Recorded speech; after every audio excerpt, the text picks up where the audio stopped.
So hello friends, आज मैं एक बहुत ही गोल्डन अपॉर्चुनिटी लेकर आया हूँ आप सबके लिए। आप सभी जानते होंगे कि आज हम ज़्यादातर युवा लोग खास करके हाईली एजुकेटेड है, हाईली क्वालिफाइड है, but most of the time जो मेरी ऑब्जर्वेशन है, आपकी भी शायद हो सकती है, कि एम्प्लॉयड नहीं है या एम्प्लॉयड भी हैं, मीन्स रोज़गार मिला हुआ है, काम मिला हुआ है, तो कहीं ना कहीं अंडर एम्प्लॉयमेंट है। मीन्स जो मैं डिज़र्व करता हूँ, जो मेरी स्किल्स हैं, जो मेरे रिसोर्सेज हैं, जो मेरी नीड्स हैं, उस लेवल तक नहीं पहुँच पा रहा हूँ या इवन सेटिस्फाइड नहीं हूँ। मैं एक अच्छे फील्ड में लगा हुआ हूँ, शायद मेरी रिक्वायरमेंट्स भी पूरी हो रही हैं, लेकिन सेटिस्फैक्शन नहीं है।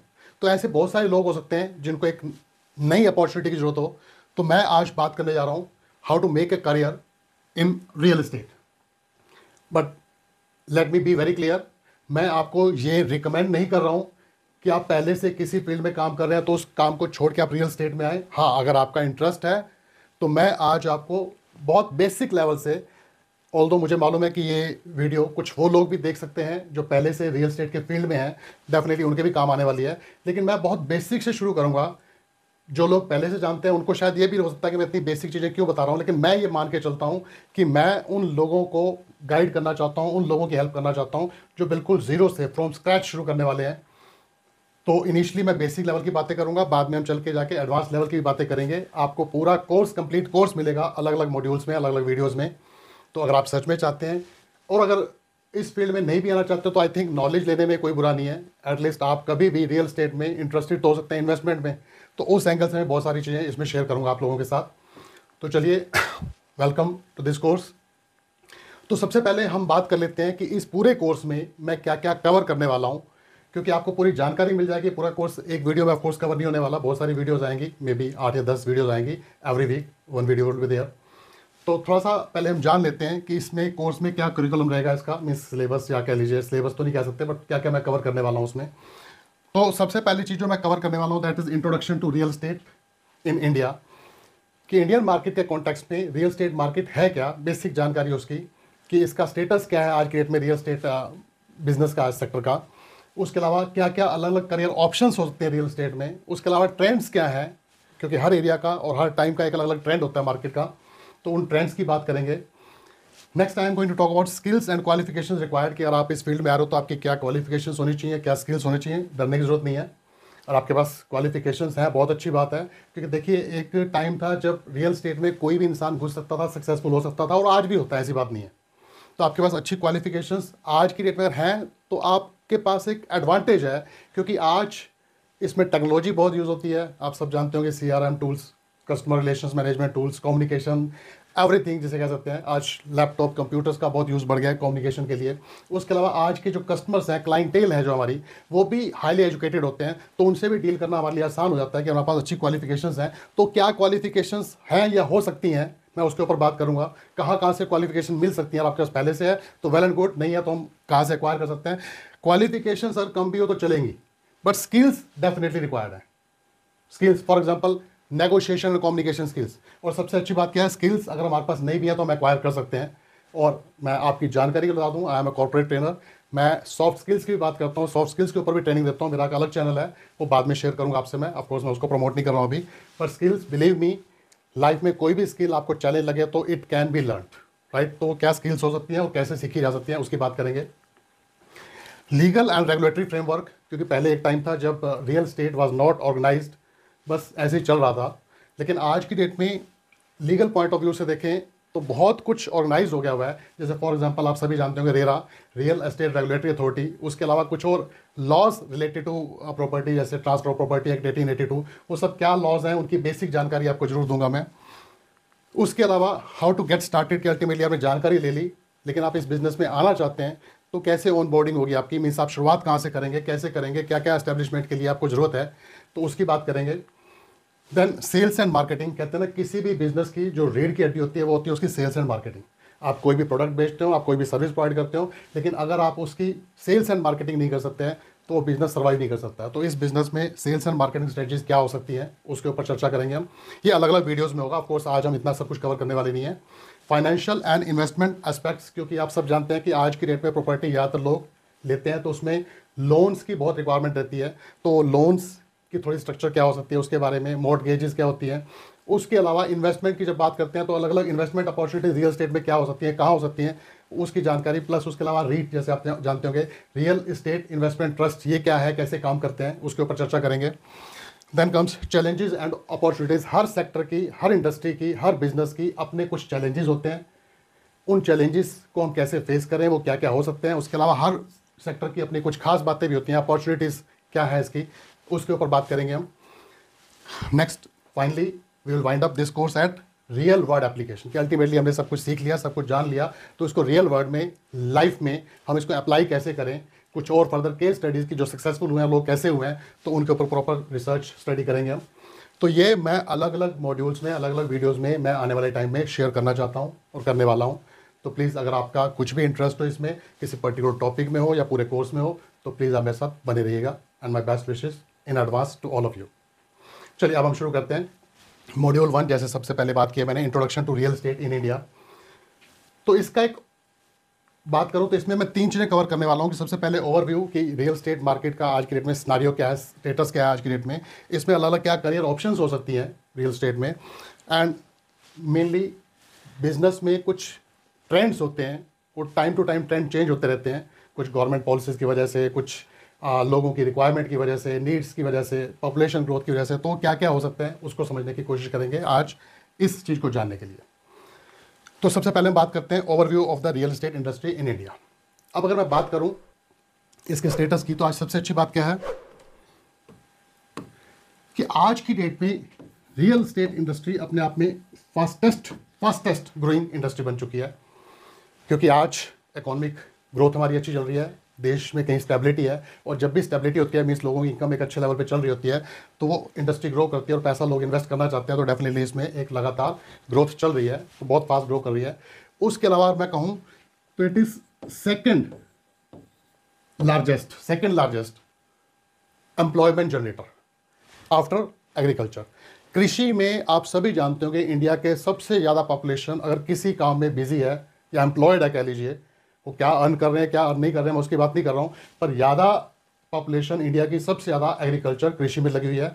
उसके बाद सेकंड लार्जेस्ट एम्प्लॉयमेंट जिस सेक्टर में है दैट इज़ रियल एस्टेट। और सबसे खास बात शायद हो सकता है एग्रीकल्चर में उतनी रिटर्न ना मिलती हो, बट इस फील्ड में रिटर्न भी बहुत अच्छी है एज़ कम्पेयर टू एग्रीकल्चर। इसके अलावा हमारा जो देश का जीडीपी है, ग्रोस डोमेस्टिक प्रोडक्ट पूरे देश का, उसमें एक सिग्निफिकेंट कंट्रीब्यूशन आता है रियल एस्टेट सेक्टर से। अब अगर मैं बात करूं कि इसमें क्या क्या ऑप्शंस हो सकती हैं, रियल एस्टेट का मतलब क्या होता है, तो बेसिकली मोटे मोटे 3 टर्म्स आप सब जानते होंगे, buying, selling and managing. Buying property को परचेज करना, बाय करना, सेल करना और मैनेज करना, क्योंकि मैनेज, बाय एंड सेल तो आप सिंपली आप जान सकते हैं, सेल परचेज। मैनेजिंग का मतलब बहुत सारे इन्वेस्टर्स होते हैं जो प्रॉपर्टी इन्वेस्ट करते हैं, वो केवल सेल परचेज के लिए नहीं करते हैं बल्कि उससे एक रेगुलर इनकम के लिए इन्वेस्ट करते हैं। तो उस प्रॉपर्टी को मैनेज करने के लिए उनको प्रॉपर्टी मैनेजर्स ही होते हैं, कि उनके पास इतनी प्रॉपर्टीज़ होती हैं कि खुद मैनेज नहीं कर सकते हैं। तो प्रॉपर्टी मैनेजमेंट के लिए क्या ऑप्शन हो सकती है, तो इसमें बाइंग, सेलिंग एंड मैनेजिंग तीनों इंक्लूडेड होंगे इस पूरे कोर्स में।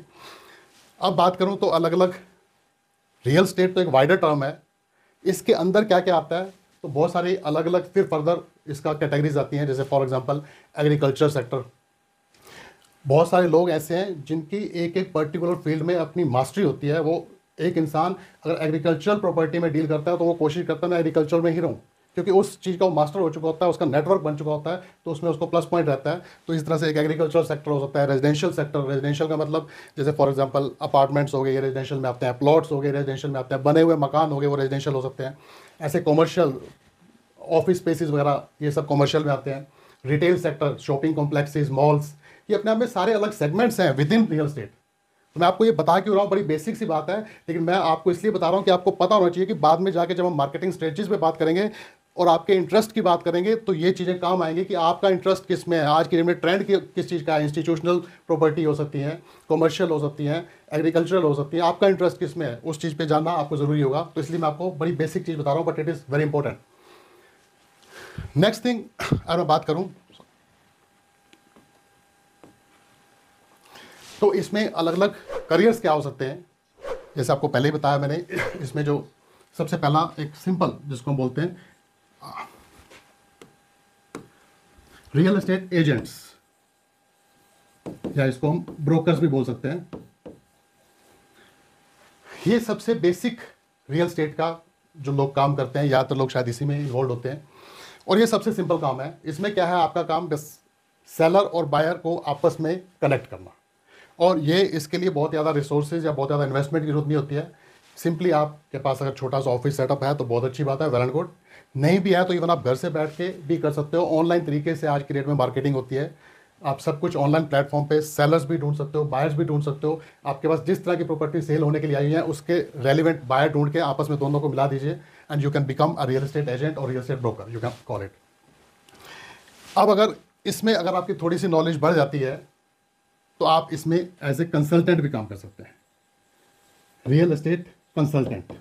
कंसल्टेंट का मतलब जैसे आप समझ सकते हैं कि किसी की प्रॉब्लम सॉल्व करना, किसी को एडवाइस करना, इसको रियल एस्टेट कंसल्टेंट भी बोलते हैं, प्रॉपर्टी एडवाइजर्स भी बोलते हैं, इन्वेस्टमेंट कंसल्टेंट भी बोलते हैं। लेकिन इसके लिए थोड़ी आपको नॉलेज और एक्सपीरियंस ज़्यादा चाहिए होता है। क्यों? क्योंकि यहाँ पे वो लोग जो इन्वेस्टर्स हैं, आप उनको गाइड करते हैं कि आज की डेट में ट्रेंड कहाँ है, क्या है, आपको पैसा कहाँ इन्वेस्ट करना चाहिए, कहाँ ROI सबसे ज़्यादा है। तो उनको जब आप गाइड करते हो, कंसल्ट करते हो, तो आपके पास नॉलेज एक्सपीरियंस ज़्यादा होना चाहिए। तो इनिशियली आप यहाँ से स्टार्ट करके धीरे धीरे यहाँ तक मूव कर सकते हो। नेक्स्ट थिंग इज, अगर मैं बात करूं तो it can be property managers. जैसे आपको पहले ही बताया मैंने कि बहुत सारे इन्वेस्टर ऐसे होते हैं कि वो अपनी प्रॉपर्टी से रेगुलर इनकम चाहते हैं, लेकिन उनके पास खुद के पास टाइम नहीं होता। और उनके लिए आप प्रॉपर्टी मैनेज कर सकते हैं कि मीन्स उस प्रॉपर्टी का अच्छे से अच्छी यूटिलाइजेशन हो, अच्छे से अच्छी रिटर्न आए। उसके अलावा कुछ लीगल कंप्लाइंसेस, कि हर प्रॉपर्टी का कुछ ना कुछ मेंटेनेंस भी होता है, रख रखाव प्लस लीगल कंप्लाइंसेस, कि उनके टाइम टू टाइम कोई टैक्सेशन वगैरह फाइल होना है, तो वो सब कौन करता है? Property managers. इवन आज की डेट में मैं बात करूं तो हाउसिंग सोसाइटीज़ बहुत हो चुकी हैं और हाउसिंग सोसाइटीज़ में भी प्रॉपर्टी मैनेजर्स की जरूरत होती है कि वो कंप्लाइंसेस सोसाइटीज़ के बहुत ज़्यादा होते हैं। तो वो थोड़ी सी उसको लीगल नॉलेज भी चाहिए होती है, प्लस नेटवर्क भी चाहिए होता है ताकि वो काम सब निकलवा सके, करवा सके। तो प्रॉपर्टी मैनेजमेंट का काम भी देख सकते हैं। इसके ऊपर मैं कहूँ तो डेवलपर्स, रियल एस्टेट डेवलपर्स। ये डेवलपर्स कौन होते हैं? जो बड़े बड़े प्रोजेक्ट देखते हैं रियल एस्टेट के, कंस्ट्रक्शन प्रोजेक्ट जो चल रहे होते हैं, ये वो लोग होते हैं जिनके पास एक्सपर्टीज भी होती है, रिसोर्सेज भी होते हैं, इन्वेस्टमेंट भी होती है, फंड्स भी होते हैं, एक तरह से सारे स्किल्स भी होती हैं, एक्सपीरियंस बहुत हो चुका होता है। तो ये अपने प्रोजेक्ट लॉन्च करते हैं। तो ये वो डेवलपर्स होते हैं जिनके प्रोजेक्ट या तो हम बेचते हैं, ये एजेंट वगैरह से बेचते हैं, या इनकी डायरेक्ट अपनी भी टीम्स होती हैं। तो आपके पास फंड्स हैं, रिसोर्सेज हैं, स्किल है, तो डायरेक्ट डेवलपर से भी स्टार्ट कर सकते हैं। इसके अलावा इन्वेस्टर्स। इन्वेस्टर्स का मतलब क्या है कि अगर आपके पास पहले से नॉलेज है, आपके पास पहले से रिसोर्सेज हैं, इन्वेस्टमेंट आप करना चाहते हो। इन्वेस्टमेंट दो तरीके से होती है। एक तो एप्रिसिएशन के लिए, एप्रिसिएशन मीन्स आपने किसी प्रॉपर्टी को परचेज किया, जब वो एप्रिशिएट होगी, उसकी वैल्यू बढ़ गई, तो आपने उसको बेच दिया फॉर प्रॉफिट। दूसरी इन्वेस्टमेंट होती है एक रेगुलर इनकम के लिए, कि आपके पास पैसा है, आपने पैसा इन्वेस्ट करके छोड़ दिया, उस प्रॉपर्टी से रेगुलर इनकम, फॉर एग्जांपल उसको लीज आउट करके प्रॉपर्टी को रेगुलर इनकम भी जनरेट कर सकते हैं। तो ये अलग अलग करियर्स हो सकते हैं रियल एस्टेट में, और डिपेंड करता है कि आपकी स्किल क्या है, आपके रिसोर्सेज क्या है। तो आप किसी भी लेवल से डायरेक्ट भी स्टार्ट कर सकते हैं, अदरवाइज बेसिक लेवल तो आप कभी भी स्टार्ट कर सकते हैं। और इवन ये तो मैं समझता हूँ कि आप पहले से कोई काम कर रहे हैं तो इसको एज ए पार्ट टाइम भी कर सकते हैं, right. And next one is understanding the Indian market. जब मैं इंडियन मार्केट की बात करता हूं तो इंडियन मार्केट बहुत डायनेमिक, बहुत वॉलेटाइल है। इट मीन्स इसमें अप्स एंड डाउन्स बहुत आते हैं, उसके अलग अलग फैक्टर्स हैं। For example population growth, for example economic growth. Economic growth means जैसे आज की डेट में इकोनॉमिक ग्रोथ ठीक ठाक चल रही है, एक स्टेबल हो चुके हैं हम काफ़ी हद तक। तो जब स्टेबिलिटी आती है, लोगों के पास एक रेगुलर सोर्स ऑफ इनकम होता है, तो लोग पैसा इन्वेस्ट करते हैं रियल एस्टेट में। लेकिन अगर इकोनॉमिक ग्रोथ स्लो है, लोगों के पास पैसा नहीं है, रोजगार नहीं है, नौकरियाँ नहीं है, तो इसमें नेचुरल सी बात है, स्लो डाउन आएगा। इसी तरह से government policies, time to time government policies change होती रहती हैं, और जैसे ही गवर्नमेंट पॉलिसी चेंज होती है तो कहीं ना कहीं इसमें बहुत ज़्यादा फ्लक्चुएशन आती है। जैसे मान लो फॉर एग्जांपल गवर्नमेंट ने अनाउंस किया किसी पर्टिकुलर फील्ड, किसी पर्टिकुलर एरिया को डेवलप करने का, कि वहाँ कोई प्रोजेक्ट लाने का, तो इमीडिएट उस एरिया की डिमांड बढ़ जाती है, वहाँ पे डेवलपमेंट, इंफ्रास्ट्रक्चर, ये सब फास्ट हो जाते हैं। तो एक तरह से ये मार्केट के ट्रेंड्स जो हैं, एक रियल एस्टेट के अगर हम बिजनेस में जा रहे हैं तो इन ट्रेंड्स को समझना बहुत ज़रूरी है, तब भी हम अच्छे रियल एस्टेट एजेंट या रियल एस्टेट कंसल्टेंट या इन्वेस्टर बन पाएंगे। क्योंकि हमें पता होगा कि आज की डेट में ट्रेंड क्या चल रहा है, तो हम खुद भी अच्छा परफॉर्म कर पाएंगे, लोगों को भी अच्छा एडवाइस कर पाएंगे। तो it is very necessary, very much necessary. अब मैं नॉर्मल ट्रेंड्स की बात करूं तो जैसे आप जानते हैं कि अलग अलग ट्रेंड्स क्या हो सकते हैं। एक टाइम था कि जब अफोर्डेबल हाउसिंग को बिल्कुल इग्नोर कर दिया गया था, नेगलेक्ट कर दिया गया था, लेकिन पीछे प्रधानमंत्री आवास योजना जब आई तो उसका पर्पज़ क्या था कि घर, मकान जो इतना आउट ऑफ रीच हो गया है एक EWS कैटेगरी के लिए, इकोनॉमिकली वीकर सेक्शन लोगों के लिए, या LIG लोअर इनकम ग्रुप वालों के लिए, या इवन मिडिल इनकम ग्रुप के लिए भी एक घर खरीदना मुश्किल हो गया था। तो गवर्नमेंट ने स्कीम लॉन्च की PMAY, जिसके अंदर एक था CLSS, credit linked subsidy scheme. उसका पर्पस क्या था कि अगर आप अफोर्डेबल हाउसिंग का प्रोजेक्ट परचेज में प्रॉपर्टी परचेज करते हो तो आपको जो क्रेडिट लेते हो आप, मीन्स लोन लेते हो, उसके ऊपर जो इंटरेस्ट होगा उस पर सब्सिडी मिलेगी। और एट द सेम टाइम जो डेवलपर्स ऐसे प्रोजेक्ट लाएंगे उनको भी टैक्स पे इंसेंटिव थे। मींस गवर्नमेंट ने दोनों एंगल से देखा कि जो बिल्डर्स हैं, डेवलपर्स हैं, वो भी ऐसे प्रोजेक्ट लाएं और जो बायर्स हैं वो भी ऐसे प्रोजेक्ट्स को खरीदें, उसमें इंटरेस्ट लें। तो एकदम अफोर्डेबल हाउसिंग ट्रेंड में आ गई। ऐसे अगर मैं बात करूं स्मार्ट सिटीज़, पीछे एक गवर्नमेंट ने कहा था कि हम 100 स्मार्ट सिटीज़ बनाएंगे। तो जैसे गवर्नमेंट अनाउंस करती है स्मार्ट सिटीज़ या कोई ऐसी चीज़, तो उस एरिया की डेवलपमेंट फास्ट होती है, उस एरिया का डिमांड बढ़ जाता है। और स्मार्ट सिटीज़ का पर्पज़ क्या था कि वहाँ पे एक सस्टेनेबल ग्रोथ हो। मीन्स वहाँ का जो सिटीजन है उसके पास हर तरह की latest technology, latest services, online kind of जिसे कहते हैं सर्विसेज उनको प्रोवाइड की जाए ताकि उसको लॉन्ग टर्म सस्टेन किया जाए, क्योंकि टेक्नोलॉजी बहुत बदल चुकी है। तो जैसे ही इस टाइप के कंसेप्ट आते हैं, ऐसी गवर्नमेंट पॉलिसी आती हैं, तो एकदम ट्रेंड बदल जाता है। और मैं इस तरह से बात करूं कमर्शियल ग्रोथ की, पर्टिकुलर किसी किसी रीजन की एक अपनी पर्टिकुलर ग्रोथ होती है। कमर्शियल ग्रोथ कह लीजिए कि जैसे कुछ पर्टिकुलर सिटीज़ हैं। गुड़गांव की बात करो, एक टाइम था गुड़गांव हरियाणा के बैकवर्ड डिस्ट्रिक्ट्स में आता था, लेकिन 92-93 के बाद जब इकोनॉमिक पॉलिसी बदली हमारी, तो एकदम मल्टीनेशनल कंपनियों को इंडिया में बुलाया गया, जिसको बोलते हैं लिबरलाइजेशन पॉलिसी, उदारीकरण की नीति। तो मल्टीनेशनल कंपनी जब इंडिया में आई तो गुड़गांव क्योंकि एयरपोर्ट के सबसे नज़दीक था, तो वहाँ पे उनके टावर्स बहुत बड़े बड़े खड़े होने लग गए मल्टीनेशनल कंपनीज़ के।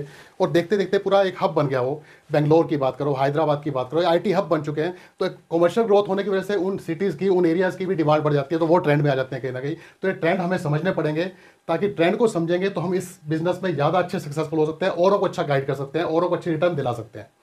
ऐसे मैं बात करूँ जो हाई नेटवर्थ इंडिविजुअल्स होते हैं, जिनकी इनकम बहुत हाई लेवल की होती है, तो उनको लग्जोरियस लाइफस्टाइल की वजह से उनको लग्जरी प्रॉपर्टी में इन्वेस्ट करना अच्छा लगता है, तो वो भी कभी कभी ट्रेंड में आती है। तो इट मीन्स आपको स्टडी करना पड़ेगा कि आप जिस एरिया में डील कर रहे हो, आपका जो इंटरेस्ट है उस एरिया में किस टाइप का ट्रेंड चल रहा है, तो उन ट्रेंड्स को समझ के आप औरों को भी अच्छा गाइड कर सकते हो। So this was basically overall एक इंट्रोडक्शन आज बेसिक आपको दिया है कि रियल एस्टेट सेक्टर है क्या, क्या क्या उसमें अलग अलग करियर्स हो सकते हैं और ट्रेंड्स क्या हो सकते हैं।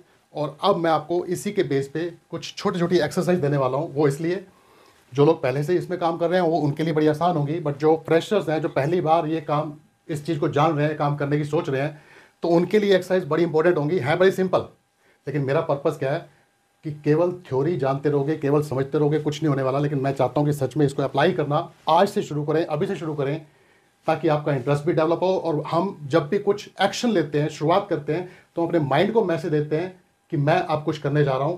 तो इनिशियली आप माइंड को कमांड करते हैं और एक स्टेज आती है फिर माइंड आपको कमांड करता है कि वो कहता है कि बॉस जो कुछ आप ढूंढ रहे थे मुझे मिल गया। मीन्स वो आपको उन रिसोर्सेज की तरफ, उन रास्तों की तरफ, उन लोगों की तरफ अपने आप लेके चलता जाएगा जो आपके लिए हेल्पफुल हो सकते हैं। तो एक एक्सरसाइज छोटी सी, research and list 3 real estate projects in your city and categorise them as residential, commercial, industrial, institutional, retail etcetera. जैसे अभी आपको बताया कि रियल एस्टेट तो वाइडर टर्म है, उसके अंदर फर्दर सेगमेंटेशन हो सकती है।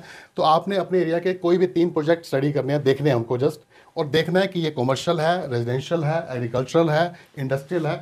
ये बड़ी बेसिक सी जानकारी है, बट ये क्या है, आप अपने माइंड को कमांड कर रहे हो। अभी से आपने देखना शुरू कर दिया कि आपके आसपास हो क्या रहा है। आज तक शायद आपका ध्यान नहीं गया होगा कि हमारे माइंड की दिक्कत क्या है कि अनकॉन्शियसली हमारे सामने बहुत कुछ होता रहता है, लेकिन हम ध्यान नहीं देते हैं। जब कॉन्शियसली हम एफर्ट करते हैं तो हर चीज़ बड़ी विविडली, बड़ी क्लियरली दिखती है हमें, हमारा फोकस बढ़ जाता है उस पर। सेकेंड एक्सरसाइज है identify which real estate career aligns with your interest, your skills and your resources. मैं फिर से कह दूँ कि ज़रूरी नहीं कि हमने एजेंट या ब्रोकर से स्टार्ट करनी है। आपके पास रिसोर्सेज अच्छे हैं, पहले से आपका ऑफिस सेटअप है, आपके पास इन्वेस्टमेंट है, आपके पास पूरी टीम है, तो आप डायरेक्ट डेवलपर भी बन सकते हैं, डायरेक्ट इन्वेस्टर भी बन सकते हैं। तो आपकी स्किल क्या है अभी आज के डेट में, आपकी इंटरेस्ट क्या है, तो उसके हिसाब से आप अपने आप को जज करिए, थोड़ा सा देखिए कि मैं किस लेवल से शुरू कर सकता हूँ। और please note it down. Again फिर से कहूँगा, जब हम कुछ करना शुरू करते हैं तो हम माइंड को एक्टिवेट करते जाते हैं उस फील्ड के लिए, फोकस बढ़ता जाता है उसका। And third exercise is identify one trend and right a brief explanation of its impact on the local market. कोई भी एक ट्रेंड जो आपके एरिया में चल रहा हो कि आज के डेट में वहाँ कमर्शियल एक्टिविटी ज़्यादा हो रही है या वहाँ पे इंस्टीट्यूट्स ज़्यादा आ रहे हैं, किस टाइप का ट्रेंड अभी आपके एरिया में चल रहा है, उसको थोड़ा ऑब्जर्व करिए और उसके ऊपर एक छोटा सा नोट बना के लिखिए कि उसका आज की डेट में आपके एरिया में, आपके सिटी में, आपके लोकल मार्केट में उसका क्या इम्पैक्ट हो रहा है। सो आई होप बड़ी सिंपल चीज़ें बात की है मैंने। आने वाले टाइम में और फर्दर जो आपको पूरा आज मैं सिलेबस या क्यूरिकुलम बता चुका हूँ, एक एक करके हम वीडियोज़ में कवर करते जाएंगे। So see you in the next video. और एक चीज़ और, अगर आप मेरे साथ एज ए फ्रीलांसर मेरी टीम में काम करना चाहते हैं तो मैंने इस वीडियो के डिस्क्रिप्शन में एक फॉर्म दिया है, आप उस फॉर्म पे अपनी डिटेल्स भेज सकते हैं। आप मेरी टीम में एज ए फ्रीलांसर काम कर सकते हैं, और आप या आपका कोई भी कंसर्न पर्सन या कोई भी ऐसा कनेक्टेड पर्सन जिसको आप जानते हैं वो कोई प्रॉपर्टी बेचना चाहता है, तो उसके लिए भी मैंने एक फॉर्म नीचे डिस्क्रिप्शन बॉक्स में दिया है। उस प्रॉपर्टी की डिटेल्स आप शेयर कर सकते हैं। अगर आपके पास कोई कस्टमर है पहले से है, क्लाइंट पहले से है, कोई बायर है आपके पास, तो आप नीचे एक फॉर्म उसके लिए भी दिया है कि आप अगर वो प्रॉपर्टी आप या आपका कोई क्लाइंट परचेज करना चाहता है तो वो उसकी प्रेफरेंस क्या है, कितना किस टाइप की प्रॉपर्टी चाह रहा है वो सब उस फॉर्म में आप मुझे डिटेल्स शेयर कर सकते हैं। So thanks a lot. और आपने पूरी वीडियो देखी है तो प्लीज़ इसको लाइक और शेयर कर देंगे, मुझे बहुत अच्छा लगेगा। मुझे लगेगा कि मेरा एफर्ट आपके भी काम आ रहा है और मुझे भी खुशी मिलेगी। और अगर आप चाहते हैं पूरा कोर्स मैं कंप्लीट आपको दे पाऊँ, मैं तो ऑफ कोर्स दूंगा ही दूंगा, आप अगर लेना चाहते हैं इस कंप्लीट कोर्स को तो प्लीज़ चैनल को सब्सक्राइब कर लीजिएगा, ताकि मैं जब भी नेक्स्ट वीडियो डालूंगा तो आपके पास उसका नोटिफिकेशन आ जाए। So once again my best wishes to all of you. Thank you.